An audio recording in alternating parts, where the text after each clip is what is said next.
Yes.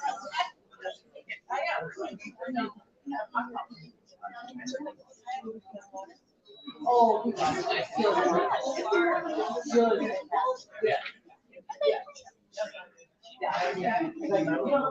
I know, right?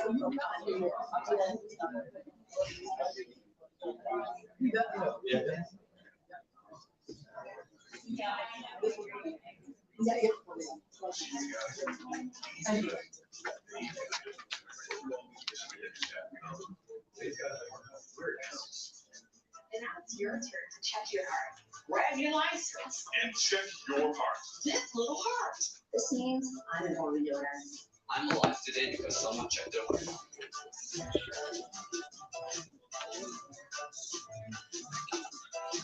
Check your heart, Michigan.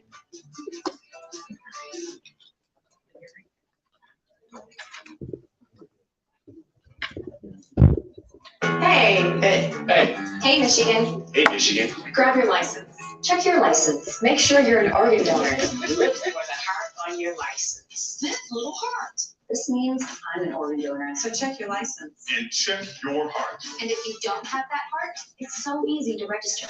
It only takes 5 minutes to save a life. Register today. Check your heart. Check your heart. Check your heart, Michigan. Visit golm.org/register.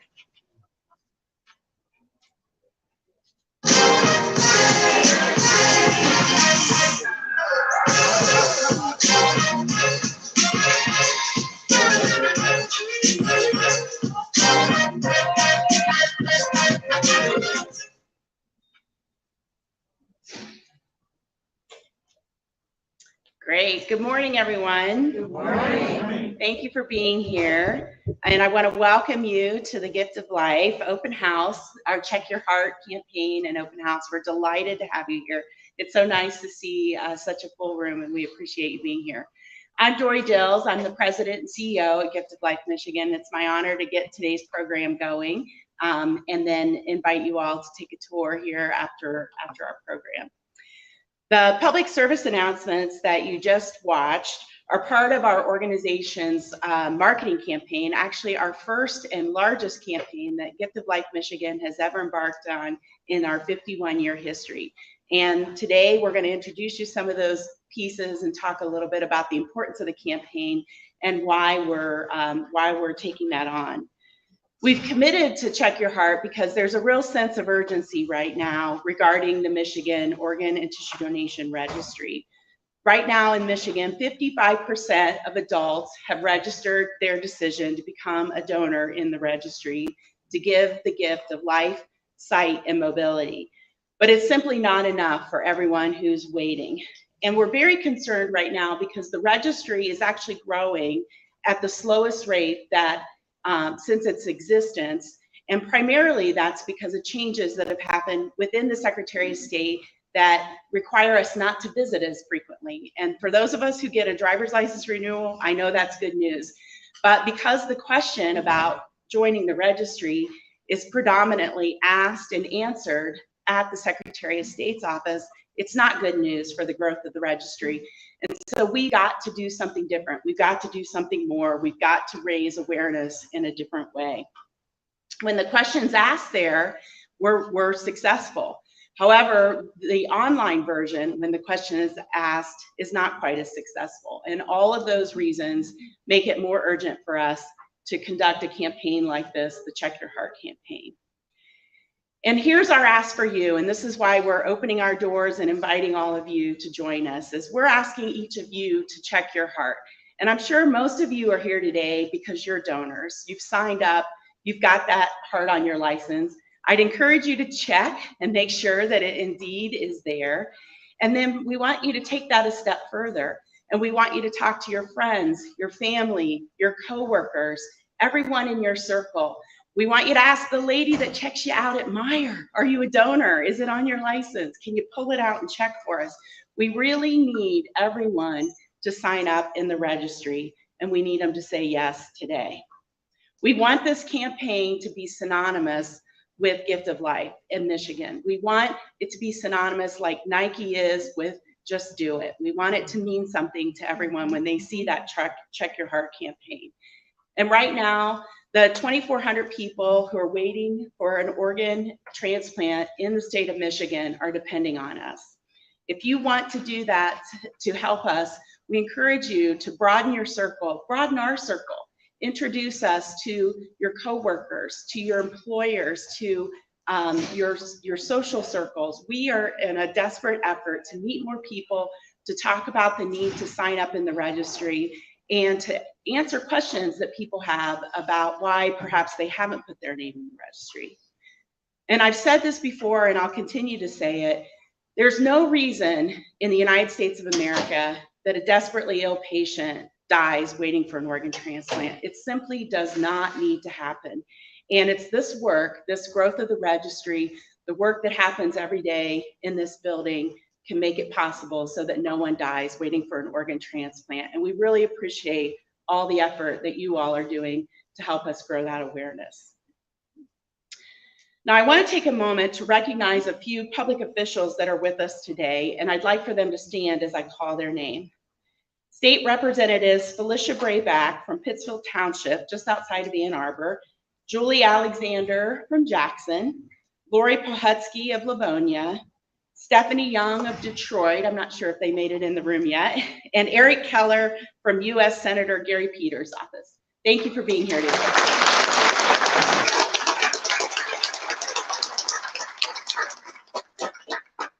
Just like all of you, growing our networks in the legislative body is also very important to the work that we do, and we really appreciate you taking the time to join us today.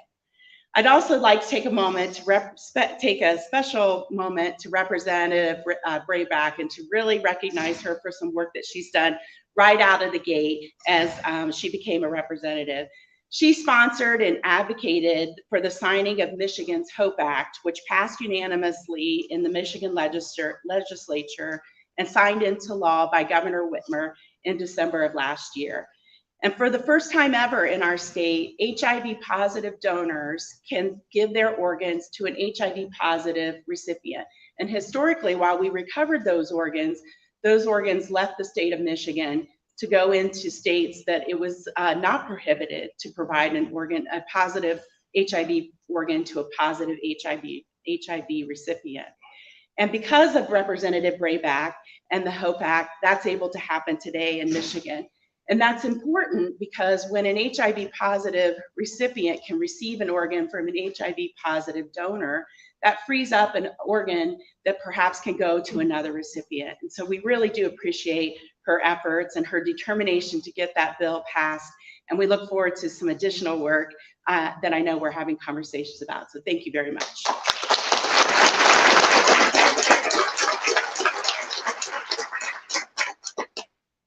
It's also my pleasure to introduce you to a very special guest, John Edmond. John has graciously and frequently relived the horrible events that took the life of his precious 7-year-old daughter, Amaya. He does it for 2 reasons. He does it because he knows donation saves lives, and he also wants to share Amaya's story and the legacy that she's left behind. Amaya saved the lives of 5 individuals, including 2 children, after she was shot and killed during a home invasion in her home 12 years ago in Lansing, a tragic day for sure. After the shooting, John found himself meeting with one of our donation coordinators at Sparrow Hospital. They asked John, would you consider donating your little girl's organs? John, if you'd please join me and talk about why yes was so important to you. John? Oh, here we go.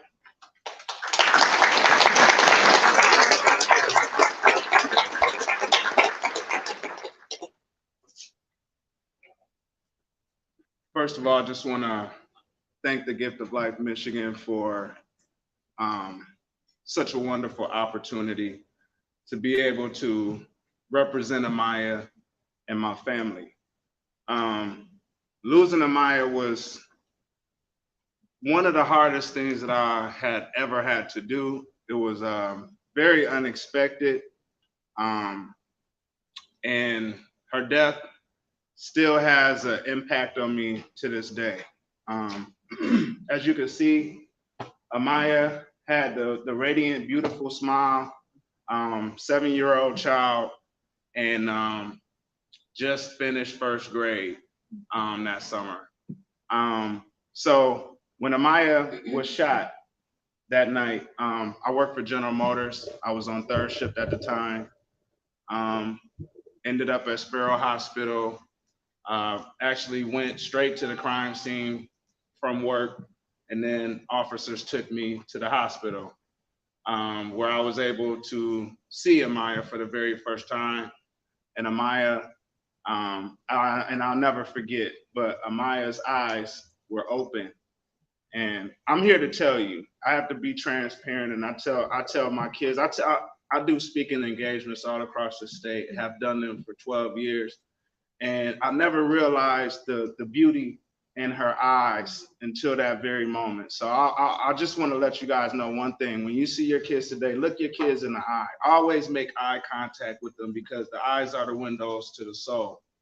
So in that moment, while we were in the hospital, I had already decided in my spirit that I no longer wanted her to be on the life support machine.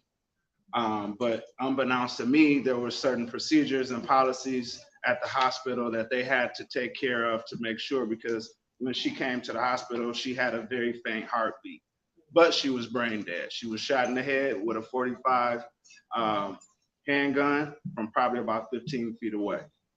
So I knew, because I could look at her and tell she was gone. But the most miraculous thing in the room hadn't happened yet. And when I mean miraculous, it was something that, it was based off a decision, when the gift of life, I call her the lady in the room, because I to this day, I still don't know what her name was or is or anything like that. But if she's in the room, I'm happy. If she's listening, I'm happy. But from that moment, as she was talking to me, I kind of zoned out for a minute, and I thought about Amaya. I thought about her life. I thought about how happy she was, and the fact that she loved to help people. She was a child that you couldn't tell no not to help. So she just loved to help people. So I believe I answered the lady's question prematurely. So her response to me was, "Are you sure?" And I said, "Yes, I'm sure." But what I was uncertain about was the relationships and the magnitude of the lives that were to be saved. I did not know what I was doing when I made this choice. I made the choice based off of Amaya's life, okay? My daughter, she was, everybody says their children are angels, but she's truly an angel in my eyes, in my heart. So what I did at that moment was totally in honor of her. And I made a vow to her before I left that hospital room that I would do any and everything I could to promote her legacy. And I'm extremely grateful for the legacy of Amaya and the lives that she saved. So I had an opportunity from that point to go ahead and pick the organs. I did that, and I never realized the relationships that would come of that. But I've experienced some of the relationships that I've had with the individuals, and I just want to let you guys know, one of the individuals, her liver recipient, is in this room right now. So, Mr. Michael Lopez, could you please join me in this moment?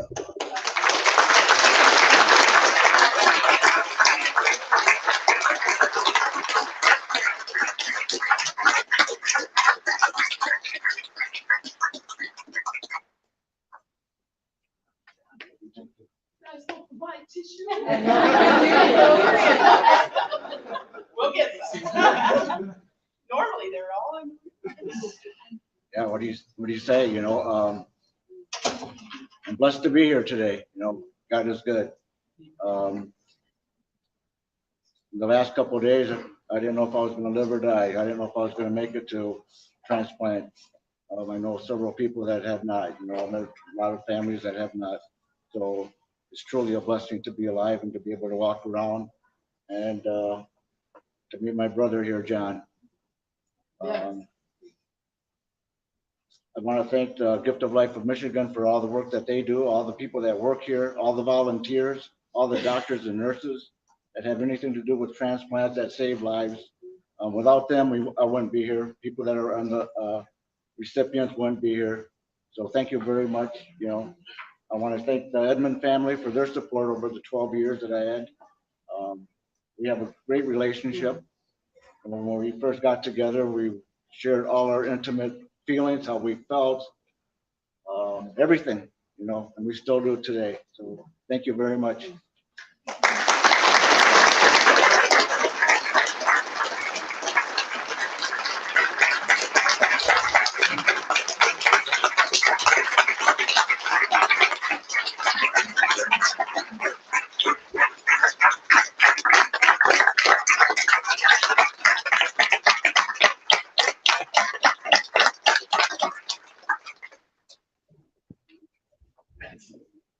Thank you, John. Thank you, Michael.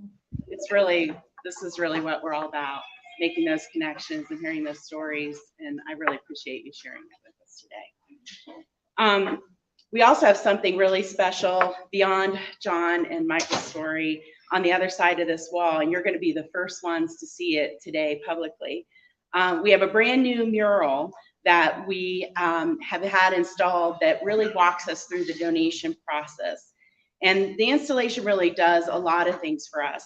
It helps us show our visitors and really help them understand better how donation works. And it explains what the process is that happens in this building each and every single day. The legacies of love and life that happen every single day. It's also a place for us to celebrate new life and for recipients to thank and memorialize some of the organ and tissue donors that we've worked with throughout the years. We knew from the project's very beginning that Amaya needed a special place on that wall. And today you're going to see just how much she and other donors mean to us in this organization, as well as the many recipients that we've had the opportunity to work with and to profile. Not only are you our first guest to view the mural on our tours today, but you're also the first to hear some exciting news about John. John has been invited to the Donate Life Hollywood awards ceremony, and he's going to be presenting an award at the organization's Inspire Awards ceremony on August 25th. This is an annual awards ceremony that honors producers who work with Donate Life Hollywood to share the stories accurately about organ and tissue donation. And Donate Life Hollywood was formed to try to address some of the insane stories and myths that somehow get into productions that we've all seen. And unfortunately, Donate Life Hollywood has done a tremendous job at really influencing the accuracy of those stories, which helps our work tremendously. And John's going to be presenting an award to NBC's popular show, Chicago Med, which is a drama series if you haven't seen it. And they have done the first portrayal of donation after circulatory death, which is a type of way that organ donors happen. And they accurately depict not only the story of how that process goes, but they also are accurately depicting that the donor is not always in the same hospital as the recipient, that there is a process for getting that organ from one place to the other. And so we're super excited. So we have a short video that's going to introduce that to you, and we'll see that now.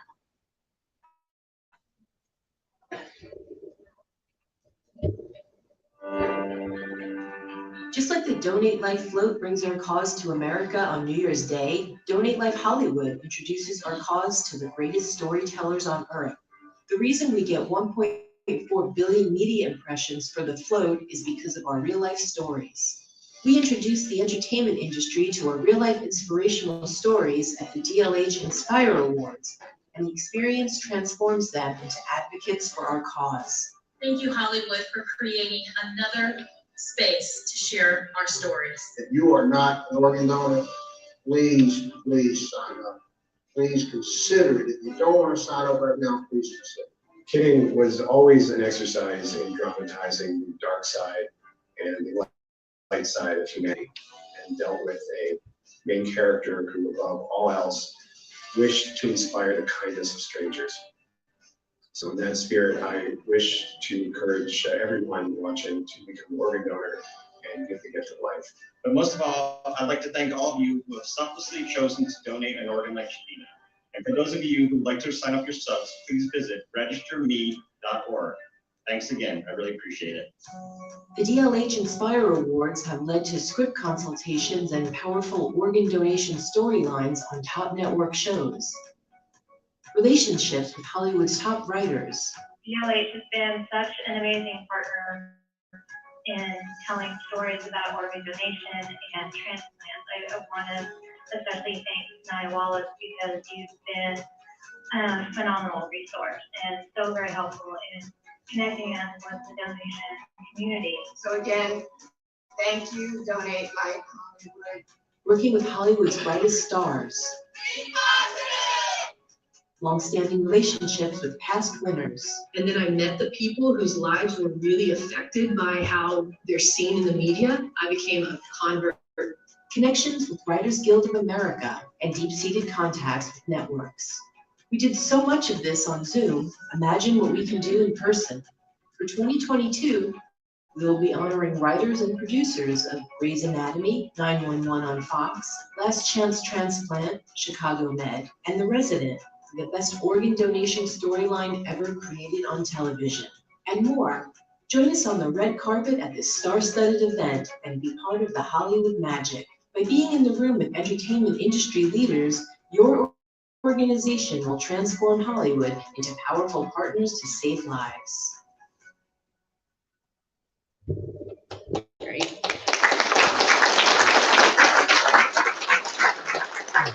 We're so thrilled for you, John. I'm not going to lie, I'm a little jealous. And I know he's going to walk the red carpet. He's going to be all spiffed up. And our staff person, Allison Gilliam, will also be joining him. So watch for that on our social media pages because I know there's going to be a lot of great stories to tell, and I can't wait to hear all about it.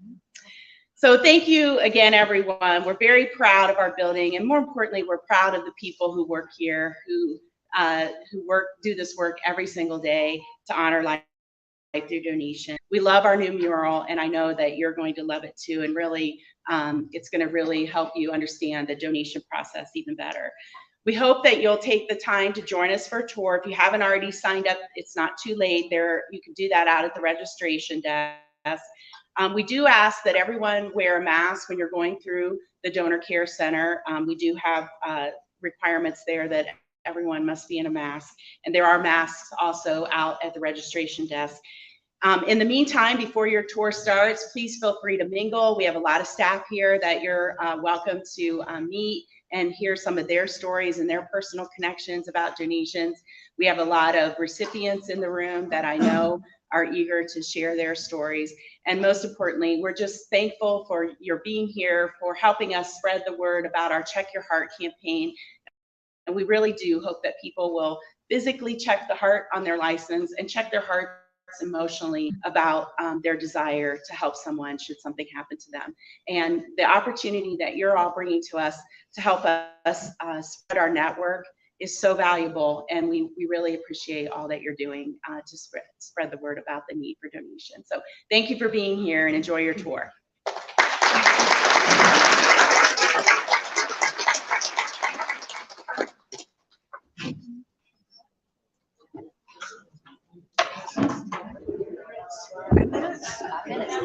With you. Oh.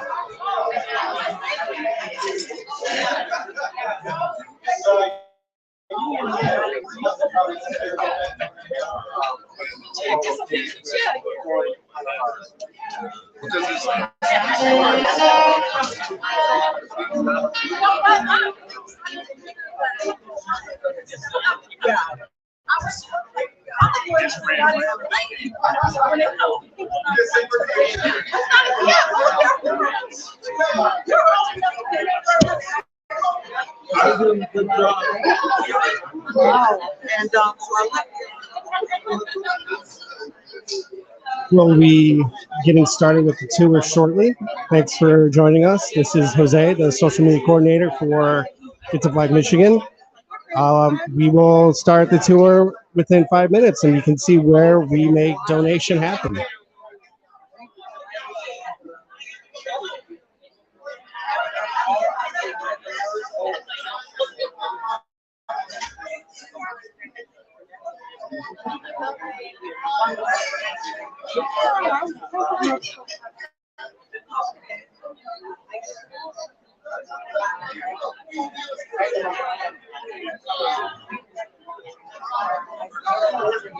I'm sorry, sir.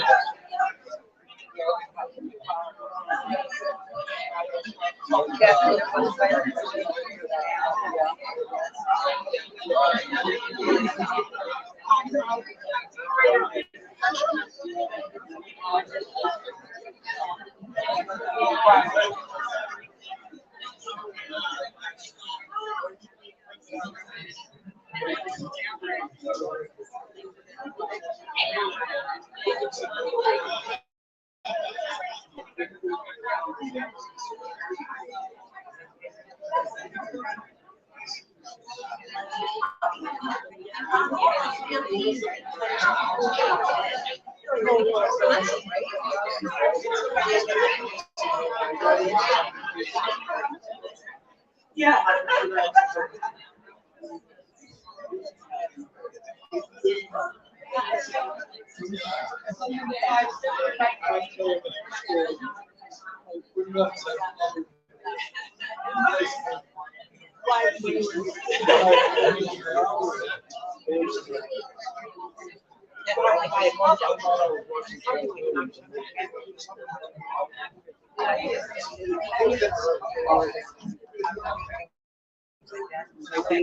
Ask people who really got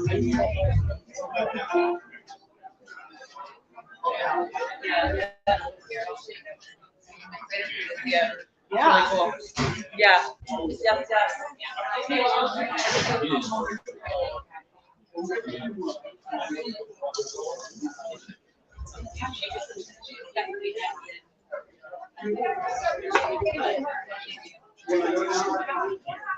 Oh, yeah, you're there? Yep. Say hi to Hartley.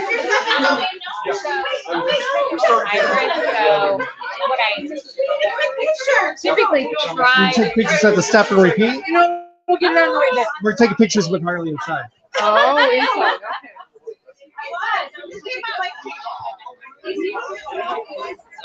I just didn't make the rounds.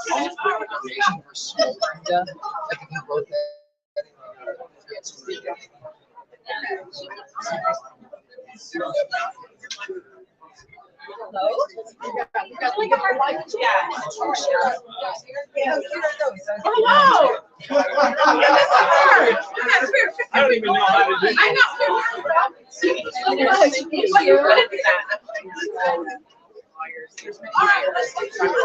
You know what?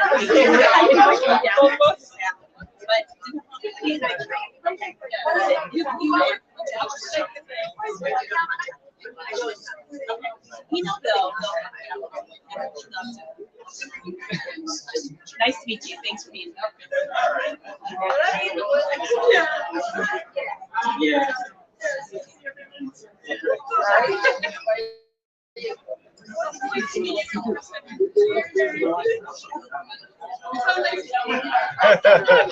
Get her over here. Yeah, get her over here. Oh, keep you busy though. When's the first one start? 10:30. Where at? That's right here. Right out there in the registration desk. The tour is starting now. Thank you for joining us. So we're catching up. We're about 14. We'll give it one more minute, and then we're going to go that direction. Hi, how are you? Oh, we must be on Facebook Live. We're on Facebook Live here, aren't we? So hi, everyone. Hi. Nice to see you. Great morning at Gift of Life, Michigan. Well, just so you guys know, my name is Bill Thompson. I've been with Gift of Life for 23 years. I used to be a donation coordinator, hung out at Genesis for quite a long time. And then as I progressed through Gift of Life, I was one of the clinical managers, and now I'm the director of Transplant Center Relations. So I work with just 8 hospitals across the state, and they only do transplants. So it looks like we have a fairly large group, so we're going to head down that direction, and then we're going to cut through the conference center just where you guys were at. Yes. Yes, yes. We won't go everywhere. So every place that there is a potential donor patient involved, we won't be going there. So like pictures on the wall, those kind of things are really cool. We also have the coolest mural that I seen the blue paint and thought, what in the world are we doing back there? It is amazing. So let's go this way. We'll see how it goes. Allison, are you coming? Okay. Okay, I'm going to try not to trip into anybody. So are you guys going to tell me if I trip? Okay, good. You're not even the mom because you don't have. You know, it's scary that way. Right. I told my kids that we always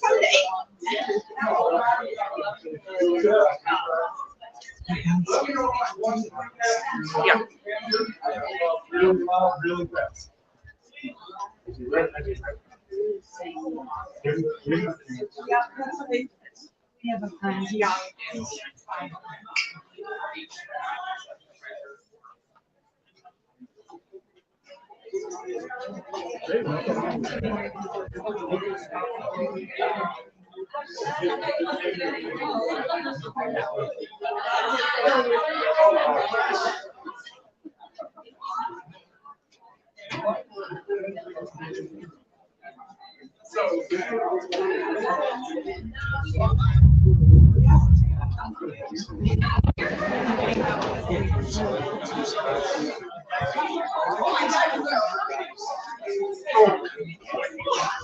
It sure is. Hi, Beth. Yeah, we were coming to see you, Betsy, but you're behind us now. So beyond the door here, just so everybody can kind of get an idea, that this building was two different buildings. We had the building on this side, we had the building on that side. Everything you're standing is brand new. Well, 10 years old. But it's new to us. It tied everything together. So back there, as we walk through, you'll see this really cool mural. It's really, really awesome. I haven't actually looked at the whole thing, so I get to look at it too. So we'll go through there. Then we also have all of our recovery suites, whether it's a tissue donor or organ donor. We have specialized suites for each one of those. So I'll kind of show you where they're at as we go. Okay? We're going to go right through here and follow Betsy, and she's going to be making a left. Okay. Stand right over here. You can stand on the scale if you want. Actually, what does he mean recovery? What's that? What's he mean by recovery? Surgical recovery of organs and tissue. The actual process of we have teams that do that, and also the transplant centers. The person's not recovering; they are recovering the tissue. Oh, Gotcha. I was thinking. It's like it's the better word. Okay, so this project was a concept that was developed about 1.5 years or 2 years ago, and it's taken a minute for us to get it actualized, and so it was just installed on Friday. So we're very excited. The whole intent of this is to show the process from start to finish, the whole entire donation process, and as you all know, it all starts with donors. Without donors, there are no transplants. And so this is the first part of the display project, meant to honor, remember, and really memorialize some of the donors that we've had over the last couple of years. I'll give you a quick story about each one. This is Justin Schilling. He was one of the 4 students who were killed in the Oxford High School shooting back in November. He was the only one of the 4 students who died who was able to be a donor. He saved 6 lives. Yep. This is Jade Townsend. Her parents learned at 26 weeks that she had a genetic defect, and she was not going to live more than a couple of hours if she even made it to birth. They called us and said we would like Jade's life to mean something. And we, for only about the 3rd time in our history, we were able to fulfill the wishes of a parent. Jade saved 2 lives with 2 heart valves. She also, so this is actually so we just started in the last couple of years recovering placenta. So mom and Jade together donated Jade's placenta, and then we also were able to partner with an organization called Trisomy 18, which is the defect that she had. Jade was able to donate her brain for research so that other babies might benefit from what she was suffering from. So those parents over the moon that little Jade has a legacy now. Sheena Sturdivant is our first and only, I think only Bill, hand donor. She had a ear infection that abscessed to her brain, and she was declared brain dead. She also donated 5 organs, but there was a woman in Indiana who helped some victims of a tornado, and in the process of that, she contracted a really, really serious infection. She lost both her hands and 1 foot. Sheena helped her recover her ability to be independent and live a pretty normal life. Betsy, I hate to cut you off, but you're going to have another group I know. right now. We'll work through. Evan Kimball, Save 6 Lives. This is Amaya Edmond. We just heard about her. Right. So this is our donor group. I'll let you kind of work your way through here fairly quickly. This is our outreach board. This is what we do for out in our communities. And then this shows sir, this is our tissue recovery area. Is what it is. Those are our boys. Yeah, The banner that we are, those are our boys. So just so everybody knows, as you guys take all the pictures you want, those kind of things, just so you know, Betsy mentioned donation starts this whole pathway, kind of walks her through there. The double doors behind you is where it leads to our ambulance bay. So all the ambulances that come in with all of our donor patients, whether they're going to be an organ or a tissue donor, it's all done in privacy. So there's no one watching, coming, going, those kind of things. As we proceed down the hall, the first set of doors you're going to see right here is our tissue donor prep area. So if a person has passed away, either in the hospital or maybe at home, we're contacted, and then we're able to do all the tissue recoveries here. It's a little different environment because there's a lot of different cleaning techniques have to be. So the donors that come via ambulance, they come right through those doors. And then if you walk down this way, I'll show you where they head next. Is this new or this is? This is a part of the building that we That was here. no, this we built. This is the piece that we How built. long has this been here? Because About we're 10 just, years. oh, good. Okay, so this was here in 2019. Yes, Because absolutely. our boys came through the door. Yeah, absolutely. Okay. All right, thank you. Everybody ready? This is like the best place. And I'm gonna have to take a tour and look at this. It's awesome. Okay. We're on our way, gentlemen. We're gonna stop right here. This is Mr. Christopher Gravlin, and Christopher is one of the clinical managers. So he has the responsibility of ensuring that all of the clinical team members are here, that they are all where they need to be, either at our surgical center here or in a hospital somewhere throughout the state. Great, so welcome everyone. So happy to have you. So this is our donor care center behind us. So we actually have a 3-bed ICU behind those doors, and currently we actually have 2 ventilated organ donor patients in there at this time, which is why we're not going in. But basically, if you are a patient in the state of Michigan on a mechanical ventilator and you do reach brain death and become an organ donor, then we will transfer you here to our donor care center. Like I said, we have a 3-bed ICU. We have all the equipment we need to manage the medical care of our donors.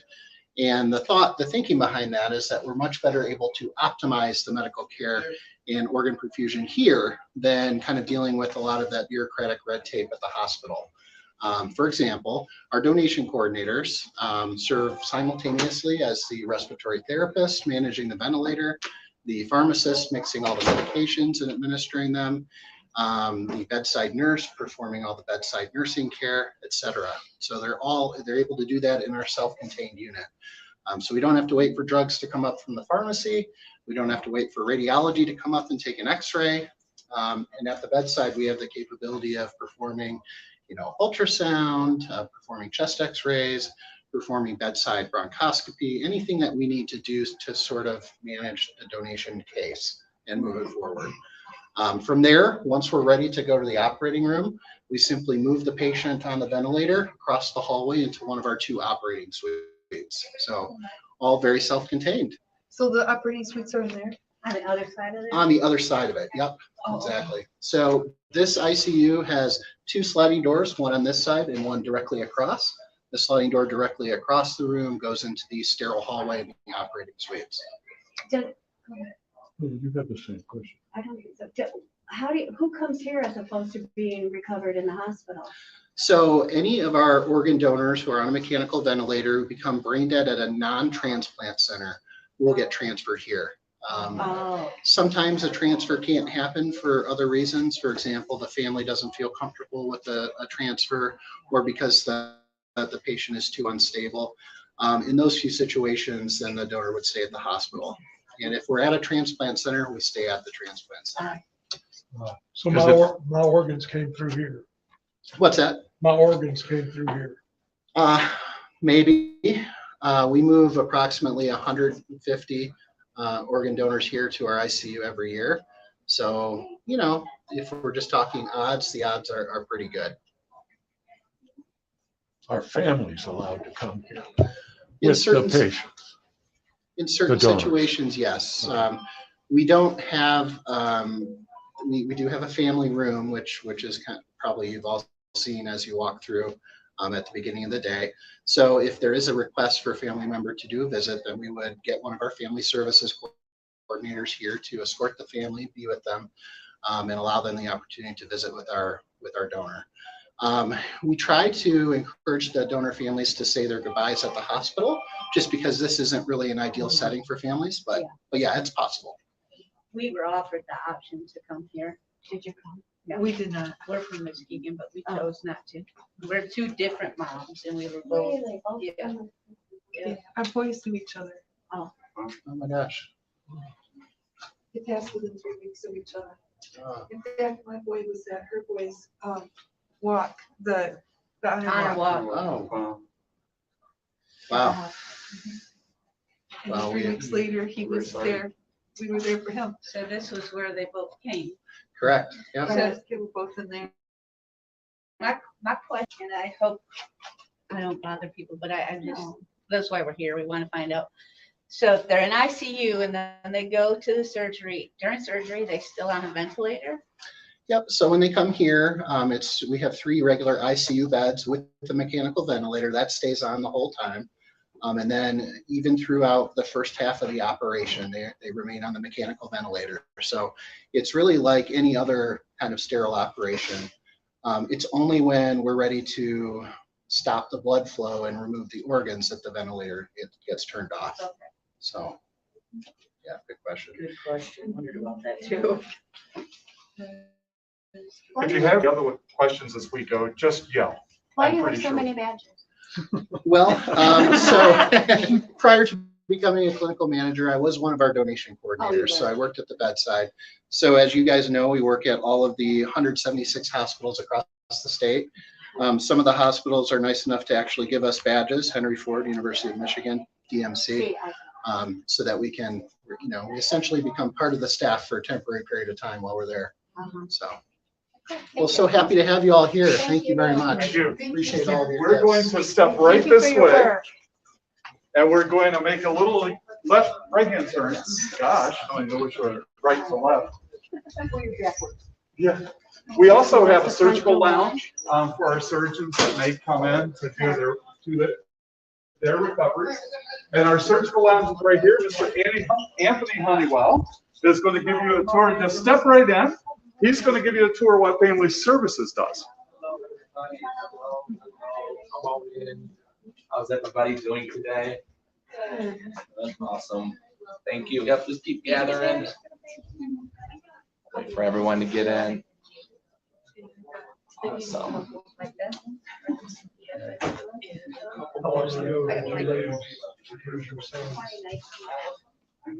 Awesome. All right, well, welcome everybody. Really excited to be here and talking to everybody today. My name is Anthony Honeywell, and I'm one of the managers of Family Services at Gift of Life, Michigan. And part of my job is I oversee what we call the Family Service Coordinators. So the Family Service Coordinators are the group of folks that go into the hospitals on our vented referrals, so those individuals who have the potential for organ donation, and they are the ones that do that initial interaction with families. So their job is to evaluate, kind of to see, okay, does this patient have potential? And if this patient does have potential and families are making maybe end-of-life decisions, or they talked about organ donation or something like that, they're the ones that are going in and actually having those initial conversations and getting that initial part of the journey started. Unlike some of the positions here at Gift of Life, the Family Service Coordinators, they travel to all the hospitals in the entire state of Michigan. So they don't have their hospitals that they are assigned to. Sometimes our coordinators that live in Detroit have to go to Grand Rapids, or coordinators that live in Grand Rapids have to go to Detroit. So they travel all over the place. Part of what they do, and really the biggest thing, is we want to make sure families feel supported throughout this journey. And that's really what the Family Service Coordinators do. So you can see here on the table, we have some of the items that we share with families as they go through this journey. Some of the new things we have, we do thumbprints or fingerprints with families, so they can do that with their loved one. We also started a heartbeat in a bottle. So what we can do is we actually get a copy of an EKG strip of their loved one, and then we can actually put that EKG strip in a bottle. And as you can see, they can make necklaces, they can make, sometimes make ornaments out of them. And there's not an EKG strip in these ones, those just rolled up pieces of paper, but yeah, so, and donor families really cherish that. You know, it is the Family Service Coordinators, it's a very difficult job because they are working with families on their, you know, some of their toughest days. But I know if we can just shed a little bit of light to these families during the dark time, that's, you know, that's what our goal is. Does anyone have any questions about family services in general? Yeah. Why don't you just use people at the hospital? Like the social worker. Yeah, good question. So we definitely collaborate with these hospital partners, but we never want families to think that the hospital isn't there to do everything they can to save their loved one. So really, and I'm not going to get into the rules and everything like that, but we want there to be kind of a separation. So we collaborate with one another, but we want the hospital to focus on what their job is, to do everything they can to save lives. We come in when, unfortunately, maybe that's, you know, not possible anymore. Collaborate with the hospital staff because we know they built the rapport with the families, and really work with them on introducing us to the family, kind of sharing what our role is, and then we're the ones that kind of transition that conversation to donation. Yep. Other questions? No? My name's Anthony. You were there for our boys. Aw. Yeah, you helped in us. 2019. Oh, yes. Robbie. Oh my God, yes. Daniel. Oh, You yes. were there the whole time with Robbie. Yes, I was a coordinator, but yeah. Yeah. Well, it's so, right when you said that, it's amazing how the world comes full circle. Maybe I'll try to catch up with you afterwards, but no, thank you and thank you so much for being here, and thank you so much for your selfless gift. Yeah, and thank you for being there for us when we needed you. Aw, thank you. Aw, it makes me, wow, I would never thought that. Aw, thank you. Thank you very much. Well, if there's no other questions, I'm sure you have some other stops. Okay, I have one more. Yes, of course. Do you use social workers for this role? Yeah, so actually the majority, so I'm actually a licensed social worker. A lot of our coordinators are either licensed social workers, therapists, people who've worked in palliative care or hospice care. What are those people? What are those? I mean, you said a lot of. Like the family service coordinator, so they, in their previous line of work, they were maybe hospital social workers, and then they decided to. Or people who do therapy. Exactly. Okay, are they all LMSWs? Not all of them are LMSWs. We have a handful though. Yep. Why aren't Why aren't they? Oh, because, you know, one thing about this job, you know, I don't think there's definitely just one role that can support families. Have met some amazing bedside nurses that do an amazing job being able to be there and supporting families. So really the big thing about this job is keeping the family first. One thing about being a family service coordinator and when you're working with Gift of Life is our folks are there just for you. When you're at the hospital, you know, doctors, nurses, they have other patients, hospitals, social workers have other patients. When we're working with a family, that family is our priority. And so I think, so there's plenty of roles that if you can just keep that donor family as the #1 priority, I think that's, you know, goes a long way. Yep. Great questions. Awesome. Bill, I think you're good. Thank you. Are we ready? Yeah. All right. Oh, awesome. I had a feeling when you asked, I was like, oh. We're going to be going right over to your right. And just so you guys know, we talked about the hallway and the double doors. The double doors are along this wall going into our surgical suites. And this OR is set up just like every other OR across the state, across the country, really. You have a sterile core that all your stuff is in that needs to be taken care of. And then it's brought into the OR. So exactly like what you would see at St. Mary's or Genesis or wherever it would be. So we're going to cut right back this way, guys. I did,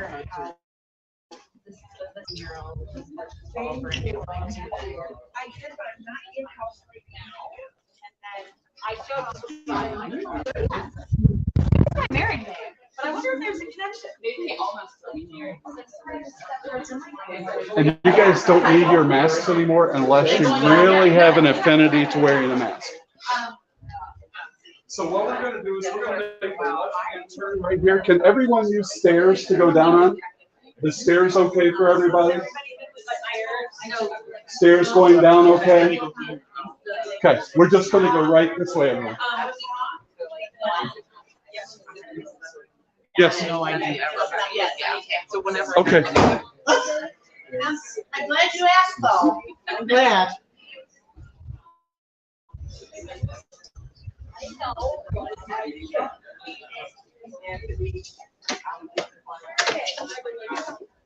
Can you grab my door for me? Thank you very much. Oh, so Dan's not gonna be in the office till Friday, and they delivered his laptop to the wrong room. There's another group ahead of us, so we're going to hang out the stairwell. And we'll see what other questions you guys have. I've been around for a long time, so I can run like a yes. Yes. 10:30, no, 10:30. We're ending. Yeah. Oh, you're ending. They're there. Oh, hey, excuse me. Have you seen it? It's beautiful. And they were real with me. I says, what else can we do? Because we don't want to let him go. Right. We want him, you know. And they work with me on donating his eyes, his skin, his veins, his bones. Sure. And I thought that was huge because I know what my husband wanted to do and he knew what I wanted and they respected that. Even though it was on the driver's license, that check mark, there was flexibility. Yeah. And we try to honor, I shouldn't say we try, we do honor registries. And then we will work with the family. There's a lot of circumstances that go on. A couple that I've ran across in my career with like younger donors, I had a mom come to me and say, you know, he really wanted to be in his basketball uniform. Yeah. So, you know, we did that. We made sure that happened for them, but we also made sure our recovery did not show up anywhere because there's surgical incisions. I mean, that's just the reality of organ and tissue recovery. But we wanted to make sure when this young fellow was seen for the very last time, he was appropriately seen for everyone in his family. So we do a lot of those things with our families. Families don't know many times about the registry status, and that's like, hello, wake up time. Because, as you know, some of you guys know, this is the worst place to be. You know, when you're walking into a hospital and somebody says, sorry for your luck. And it's really a bad place. And then they say, oh, and by the way, here's other things we have found. And some of them are registry, and those things we work through. Those are the easy things to work through. But there's cancers and there's hepatitis. There's all these other things that crop up too that families aren't aware of. So we sort through those. And Anthony is a huge example. When he was working with families, and I know he worked with some of you guys, when he worked with families, he was unbelievable. I was just in awe of what he did. And I got much better at it when I was at bedside working with families. I lost my daughter when she was 20, so it's been about 12 years now. She had a stroke and she was a tissue donor. And I learned a lot of different, what families are going through. Because without that experience, I could go in and do my job. And that was great. You know, I was able to work with staff. I was able to work with families. I was pretty successful at all that. But when I lost my daughter, I realized I kind of sucked. Because I didn't understand what a family would went through. And until you walk down that pathway, you really don't. And I used to train all of our donation coordinators to refer families, those kind of things. And one of the things I told them after my experience was, the time you tell a family to be okay, you're about to like it. And you never want to do that. That's the only thing donation did for me personally that makes me get up every day and go to work because of what we do. I could have laid the ball. I would have been doing that, but I couldn't. So I think we're ready. Was there anything else? I don't want to ramble. I can ramble pretty good. Okay.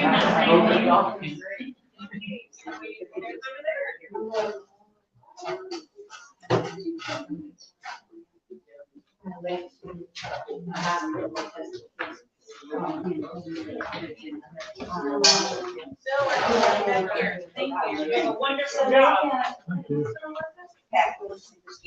I'm sorry. Well, hi, everybody. We're back.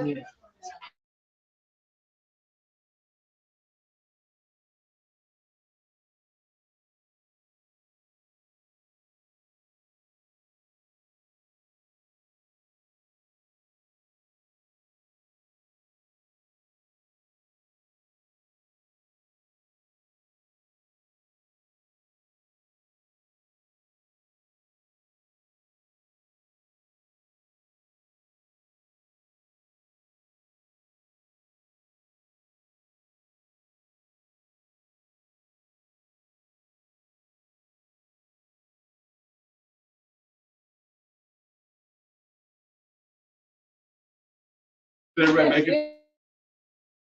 From hospitals and medical examiners, and they evaluate for tissue and organ donation, and they handle upwards of 200,000 calls a year. Organ cases get sent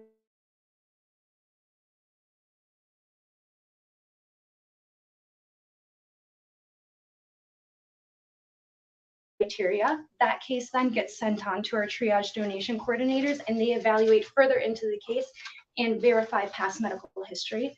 They're also responsible for screening cases with our processors, and our processors are the ones who accept tissue from us. And then from there, our authorization specialists take the lead, and they reach out to families, letting them know of the possibility and potential for donation, and they ask if that would be something they're interested in. They obtain authorization and complete legal paperwork with families. They also communicate the logistics with anybody impacted by donation, families, funeral homes, medical examiners, so on and so forth. And once that's finalized and we've obtained authorization, they will communicate with our recovery team to begin to prepare themselves to honor the gift of life through donation. So that concludes the day-to-day operations of the department. I would also just like to take a moment to commemorate our team as we are celebrating a very successful second quarter. We had 3 record-breaking months. In April, we had 158 donors. And in May, we had 171, and in June, 172. Thank you. And any questions that I can answer? You know, and the significance of what Gabby said, you know, the numbers are just something that we keep track of. But when you think about a tissue donor, tissue can be made into many different things. It can be made into a vein that can be used for bypass. It can be used for something for orthopedics, things like that. So the 170 she's talking about could very well be thousands and thousands of little different pieces that is able to be used for transplantation. And the one that is most common, I think many of us think about, is a lot of times people have issues with their cervical spine. What does your doc want to do? Cervical spine fusion. We can provide the tissue for that. I shouldn't say we. Our donors can graciously give that tissue. So instead of having to have an incision in your hip and then your neck feel better, but your hip is killing you, now we can put the tissue in. You walk out the door and you're better. So it's these little things. You know, tissue is such a. Sometimes the gift is so very small, but so very impactful. One donor can have upwards of 75 people, just one. It's So that amazing. 171 donors multiplied by 7. 7,500 right then. Yeah. 7,500 different things. And they'll let you call and they'll tell you. Yes. Like all the different areas where. Yes. For tissue donation, it does take a little longer to get that information back because there's a whole processing thing that has to occur with tissue. There's cultures and all those kind of things has to be quarantined, unlike organ donation.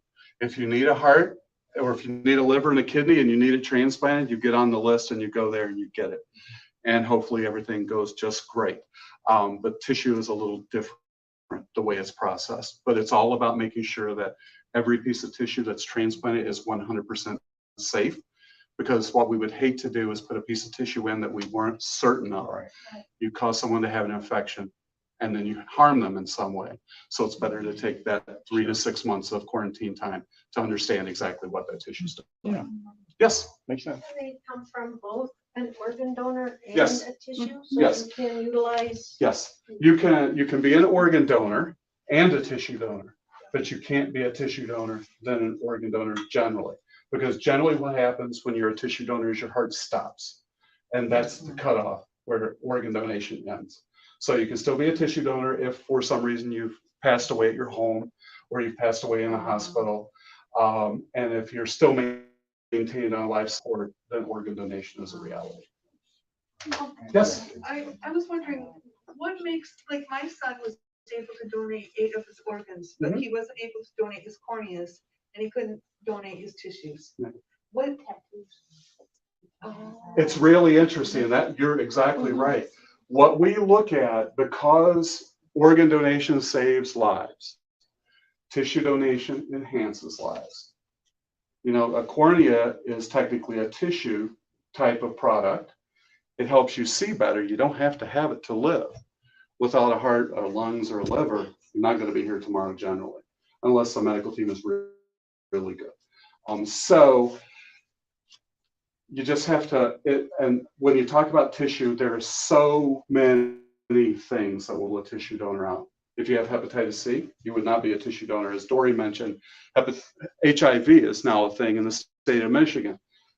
You could never be a tissue donor. You will be ruled out right then. Organ donor, no worries. We will find a home for those organs. We just have to look. And sometimes it takes a few hours. Sometimes it takes hours and hours and hours. Our average case time is about 40 hours. And it could be more, it could be less.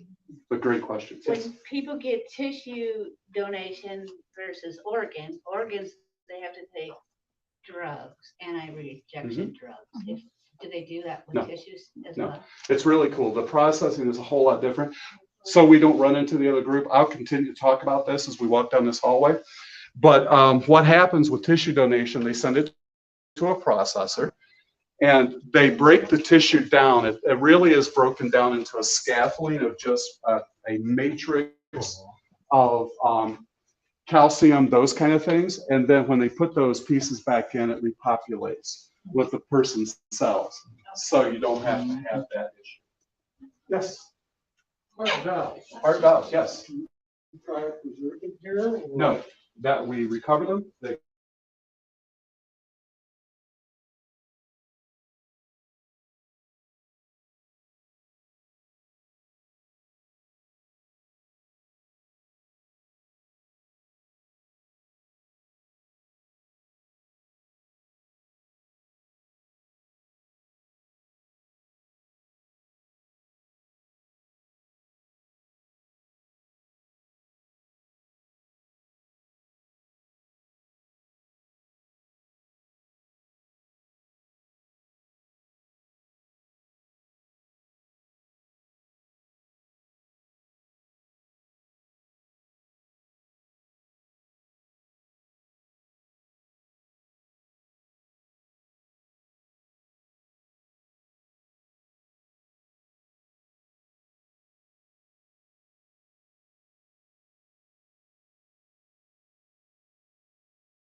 get sent out.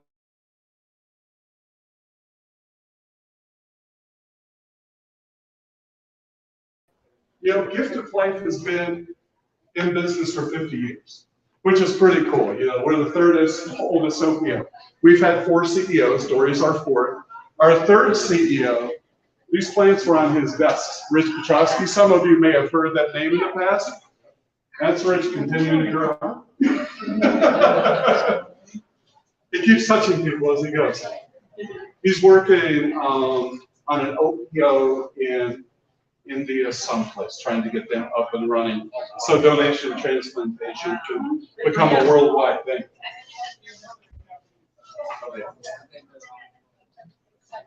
Sorry. Oh, that's okay. Good morning, Holly. Hi. We have a whole group of folks for you. Okay, that was the smaller. I thought they were supposed to be maybe bigger. These are 20. Come on in, everybody. Good morning. Hello. Hello. You know, this is interesting. When we first moved into Gift of Life, Michigan, this was our boardroom. Yes. So as we grew and we built the center, where everybody met at the beginning in our conference center, that was where we had our staff meetings. We no longer do that because we've overgrown those, so everything's virtual. Come on, everyone. There's plenty of room. This will hold 200 people stacked to the gills. For a second. Okay. Hello, everyone. I'm Holly. I am a hospital donation advocate. I work in the hospital development department at Gift of Life. Come on in.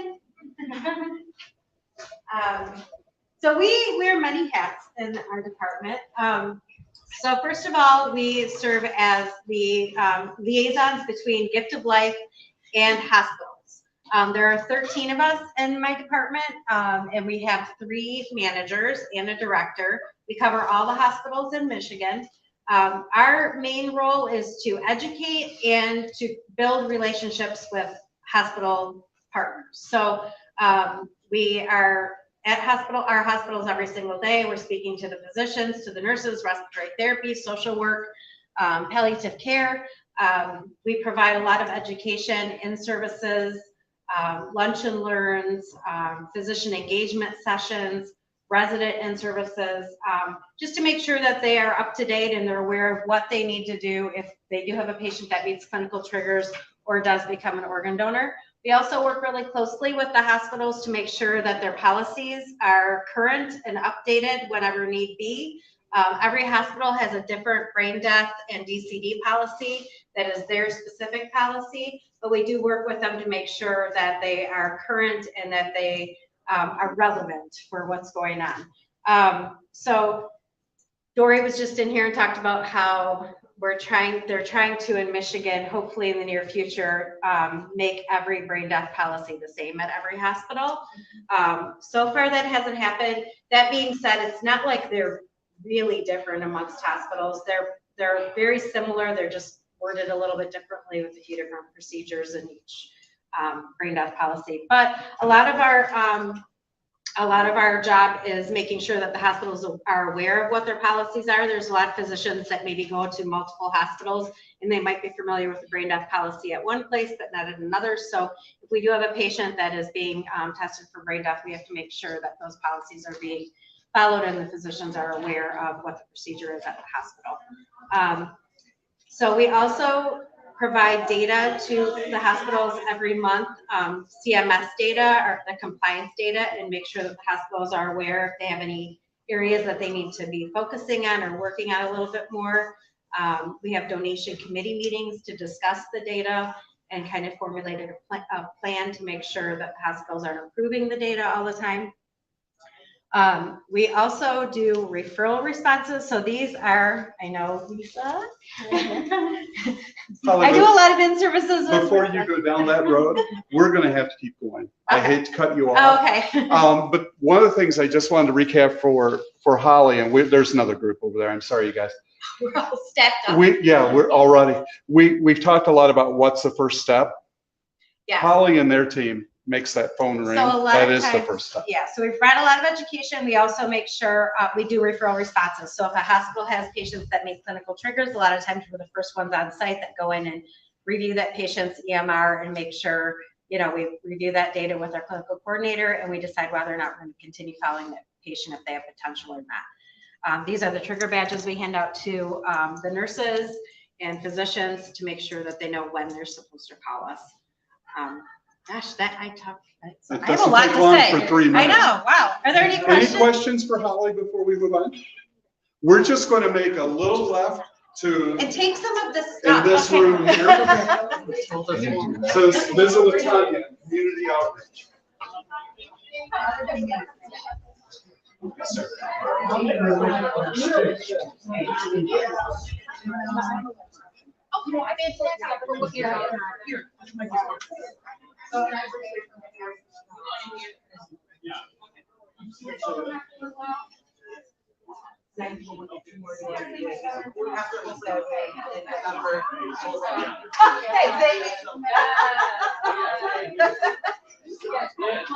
Awesome.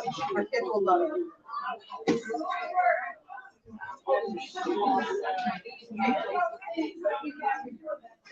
Next stage, go right this way.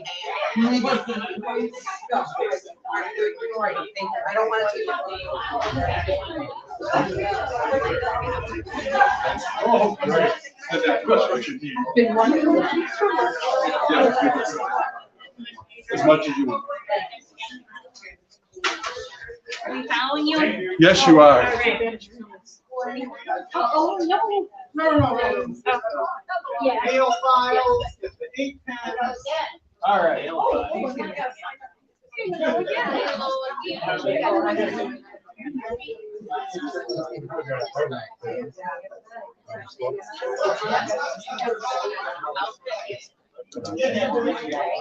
Agreed.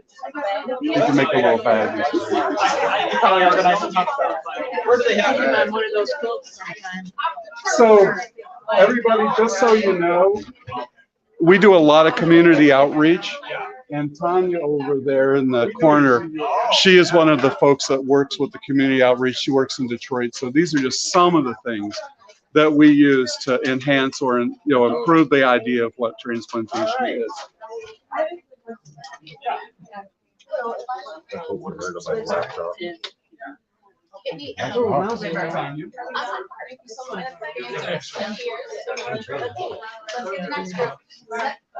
There you are, Tanya. Good morning. My name is Tanya Smith, and I'm the Community Relations Coordinator. Myself, along with 5 other people, go out to the community and educate regarding organ and tissue donation. This table kind of represents our partners that we work with. I'm sure you've already heard about our Check Your Heart campaign. It's a huge opportunity to reach out to the community and connect with the community. I don't know if somebody earlier today asked you to take out your driver's license and look at the heart on your right-hand corner. So that's a huge campaign that we feel that will help us get to that 7 million donors that we need. I'm sure that was mentioned as well. We also, one of our largest partners is the Secretary of State. They sign up at least 90% of our donors on our registry. So they're a huge partner.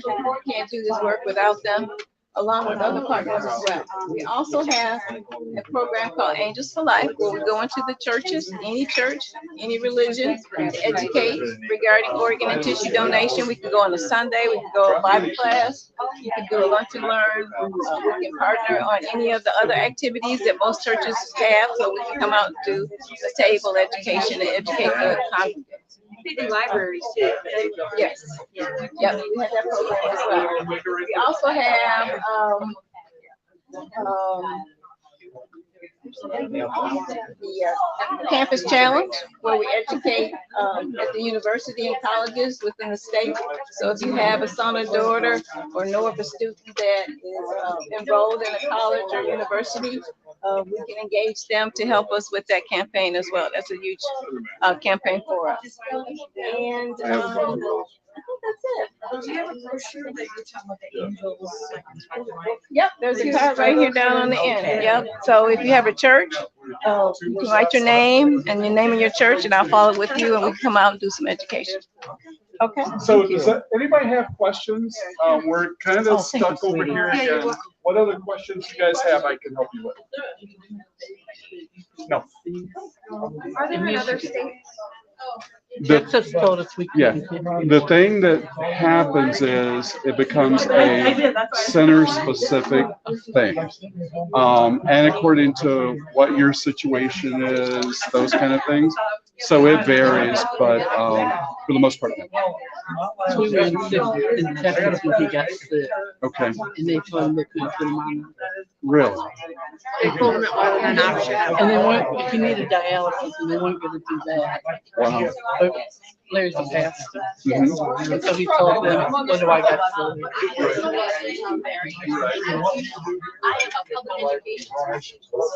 Yes. Yes. So I go into schools and I educate the students about organ and tissue donation. I'm a retired pastor.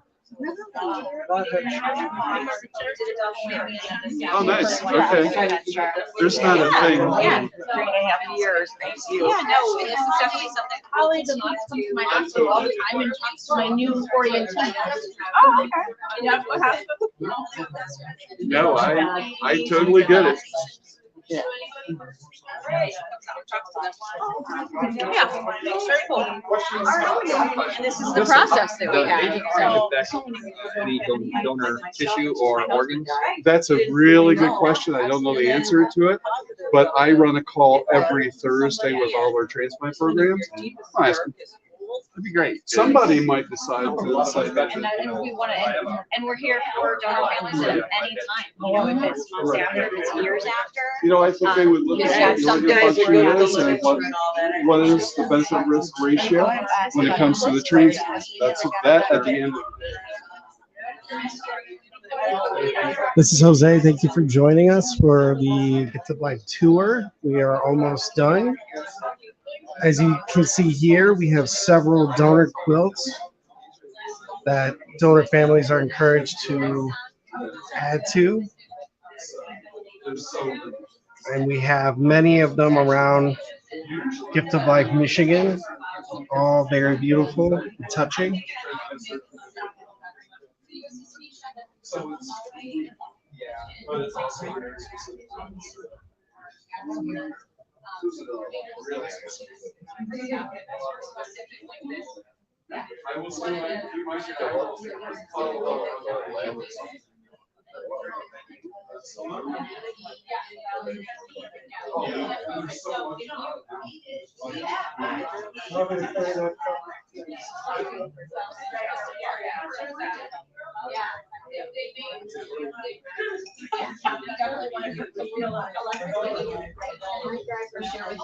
gonna keep And then with COVID, we've had this took years.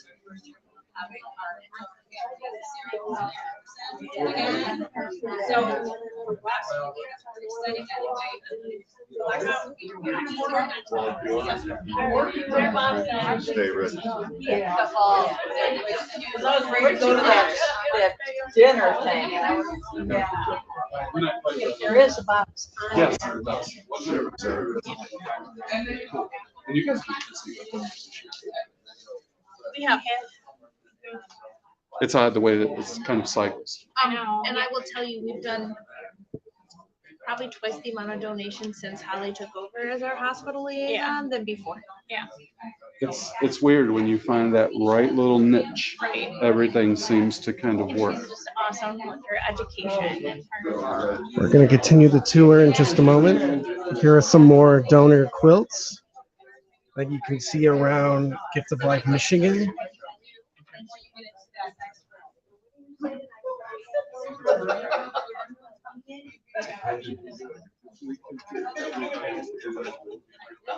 It would be more consistent. We'll be running just a second. We're just kind of waiting on. I can tell you that the next visit we're going to stop, they're going to talk a lot about tissue donation, those kind of things. probably the best information out there. It also could take 2 days to talk about this stuff. So the little bit of information you're going to get is nothing to what tissue donation can really do. Bill, let's have your group come this way since we will have a second group exiting that conference center. It's a little bit of a log jam. Let's be around on this side if we could. I'm gonna give a impromptu tour stop. So if you take in my office right there, it represents the Gift of Life Foundation, which is actually a separate 501c3 to Gift of Life Michigan. We've been in existence almost as long as Gift of Life Michigan. Our sole purpose is to support this mission. So it's a nonprofit organization that has thankfully received contributions from donor families through memorial gifts, from transplant recipients who are so thankful to get their life-saving organ, as well as community members. And about 4 years ago, the organization determined that we wanted to make a little bit of a switch. And instead of just receiving those funds, we wanted to get out there and start to spread the message and spread the word about this mission that is so compelling. Everybody's nodding. We've been touched so meaningfully. So we are now actively seeking support and fundraising through different events and through community partnerships, workplace partnerships, in order to foster this work. So actually, shameless plug, the information you're going to see next door in the All of Us has been funded through generous contributions from the foundation. So we provide grants to our community partners like Wolverines for Life, different oversight, different things like that. We also provide support directly to financially needy transplant recipients through their transplant social workers. And then we like to also give funds back to the organization. So impromptu tour stop that might need to be part of it because this is actually somewhat of a logjam, but I'm not going to hold you up once that group leaves. Tanisha's outstanding and you guys will have fun. Thanks again. Yeah, absolutely. Tanisha, we're running behind.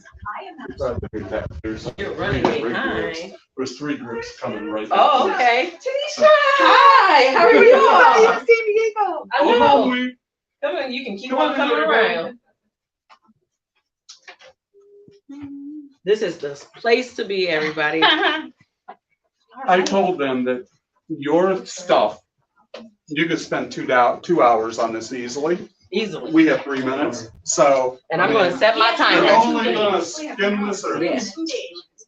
I'm going to set my timer and we're going to get this started, okay? You all can come all the way around if you want to. I want to make sure that everybody gets the full experience. Ready? So welcome everybody. This is our award-winning All of Us program. And I am Tanisha Carswell, one of 5 community relations specialists, and with a main focus on youth education. And we just feel it's important to educate youth because, you know, they are our future. So we want to address any misconceptions that they have heard or before they get to hearing any of them. So we enter the schools with all of this information. We send out our pamphlets, a letter. I'm gonna ask the teachers to let us in. So if you have any students and you want us to be there, call them and tell them, hey, we want Gift of Life to be there, okay? They can just go on our website and sign up. But we go in and we do educations. So most of this stuff, we don't take the torso with us, but he's good for just events and stuff like this. We don't take the torso with us, but we do take a trunk with these organs and everything with us so that kids can have some hands-on experiences. We also allow them to, these glasses are an example of how somebody will see when they're waiting for a cornea transplant. So we also allow them to look through these, as well as we have straws here. Excuse me, and the straws are for the students to see how a person breathes that is waiting for a lung transplant. So we have plenty of experiences for them. We take tissue samples in, and the tissue always blows their mind. They're like, how do you form this from this? And you know, I talked to them about careers in organ and tissue donation because that's not something that we talked about or learned about when we were at that age. But it's a great career. I'm trying to make sure I cover everything so that I can allow you all to answer questions, ask questions. We take a notebook in for the teachers. We take all of this. Most of this stuff is giveaways for the students.